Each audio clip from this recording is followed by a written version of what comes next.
Hi folks, and welcome to Power Negotiating. Today we're going to be talking about attitude.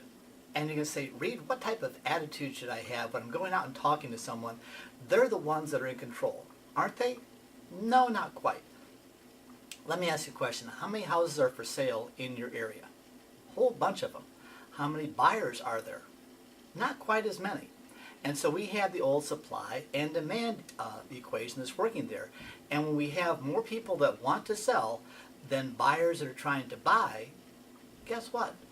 We are the ones in control. You just don't realize it because you're intimidated by this. You're thinking, oh my goodness, we're talking about $200,000, $500,000, $1 million house. We're talking about a house, I can't afford that. There's no way that I can go ahead and get into that property. Well, you're right. There is no way that you can do it. But guess what? You're not buying the property. You're going to be doing this on lease option, and someone else is going to be making the payments. If someone else is making the payments, all you have to do is make sure that the market rent is such that you can go ahead and make the payments and the taxes and the insurance and have a little bit left over, and it's not your money. Does that make things a little bit easier? Let me tell you a little story.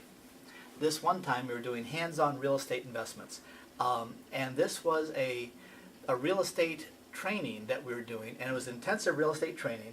And basically we were working with these people week in and week out, just trying to get them to understand the basics of how to invest in real estate. And I took this one class with me, I think it was 6 people, out to look at this house. Let me tell you the situation. A man and his wife were getting divorced. He couldn't make the payments on his own salary to go ahead and cover all the house. And so he was getting farther and farther behind. And he was worried because he saw that if he couldn't make the payments, he was going to lose the house. And so he was nervous. He had about $10,000, $15,000 in equity. There wasn't enough room for him to get a realtor, go ahead and list the property, sell it, and make any money. So he was basically, he would give the property away if someone would take it. But guess what? He didn't know how. So he set up an appointment and asked him, by the way, do you mind if I bring my financial advisors with me? He said, I don't care. No. Go ahead. And so I came over and I had 2 cars. My car, and I had 4 people in there, and I had another vehicle with another couple of people. And I got out of the car. I turned to my people and I said, okay, here's the situation. Keep your mouth shut. Don't say a thing. Don't say a word. Look to me as if I know all the answers, because guess what? I do. Went ahead and knocked on the door. And your attitude conveys everything. Your attitude should be, I've been here before. I've done it before. I can do it again. This isn't my first rodeo. And so when I went in there, I knocked on the door. He opened and I said, hi, my name is Reed. We talked on the phone. Here's my financial advisors. Come in, guys. And I said, show me the house, please. And I told him what to do. And we went through the house. And I went ahead and I stopped in each room and I said, guys, come in here. Let's take a look. Do you see anything wrong with this room? Okay, next. And I walked them through. And I was the one in control. It was his house, but I was leading the parade. And we got done and I said, you know, I'm going to have to talk with my financial partner about this. Things look good, but just want to make sure that we went ahead and took a look at the house. Any questions, everybody? Okay, let's go. And we were out of there in 15 minutes. And the poor seller was just beside himself begging me to take the keys. Please, take my house, take my house. At least that's what he was saying with his body language. And we walked through there in about 5 minutes and we're out of there, and all of the guys that were with me said, you didn't negotiate at all. I said, yeah, I did. He was willing to do whatever we were willing to offer.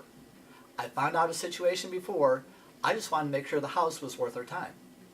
Okay, it's not a great house. It's 3 bedroom, 1 bath, huge basement, and there's not a whole lot of equity. What's there to interest me? It's going to have positive cash flow just barely. There's not a whole lot of equity. It's his problem. The only way that I can make this work is by doing a lease option and putting a tenant buyer in there that will buy the property for what it will be worth 2 years from now and getting a little bit of non-refundable option fee up front. That's the only way it makes sense. It's not a big deal. It's an okay deal if I find the right tenant buyer. If I don't find the right tenant buyer, it's a bad deal. So the attitude that I had was entirely, it is my decision as to whether this house makes sense. I know how to work this, you don't. I'm the professional, you aren't. I can make your problem go away. If you want me to, I can do this. Don't give me a whole lot of back talk. And that's your attitude. Now, I'm listening, I'm finding out what a situation is. I am doing all that beforehand on the phone. When I go out there to actually meet him, I don't want to be bored and superior, but almost bored, and I know that what I bring to the table. There was this one movie, Get Shorty, with John Travolta and Danny DeVito. And in this one scene, John Travolta is playing a gangster, and this other gangster says to him, "You act like you bring something big to the table. What do you bring?" And John Travolta says, "Yeah, I do. Me." That's your attitude. You bring something big to the table. You bring your knowledge. You bring a solution to the problem. And that's what everybody has. They have a problem. You have the solution. Which one has more value? And when you have that attitude, you can do miraculous things.